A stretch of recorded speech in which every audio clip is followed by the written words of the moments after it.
ফের সীমান্তে বাংলাদেশের উস্কানি আর সীমান্তে অনুপ্রবেশ ঠেকাতে গুলি বিএসএফ এর। অনুপ্রবেশকারীদের লক্ষ্য করে গুলি বিএসএফ এর। মুর্শিদাবাদের জলঙ্গির চরভদ্রা সীমান্তে গুলি, 8 দুষ্কৃতীকে লক্ষ্য করে গুলি বিএসএফ এর।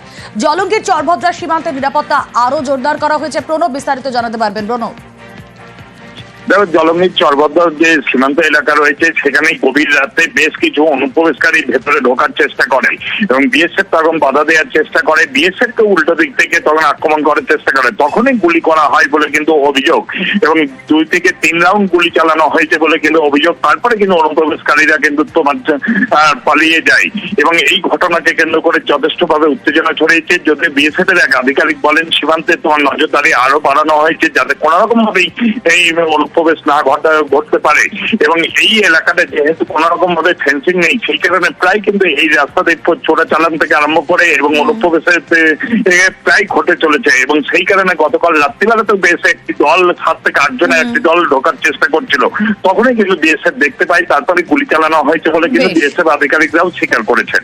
বেশ, হ্যাঁ শুনেছিলাম। কটার দিকে মোটামুটি? ওই ভাই একটাই কতগুলো গুলির আওয়াজ শুনেছেন?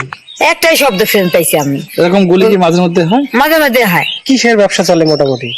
ওদের পেন্সিলের রানি ওটা মদ ডিটি সিটি হাতে কোনো মাল টান সোনা দানা আনতো, ওই জন্য গুলি হয় মাঝে মধ্যে? মাঝে মাঝে ধরেও মাঝে মাঝে ধরেও।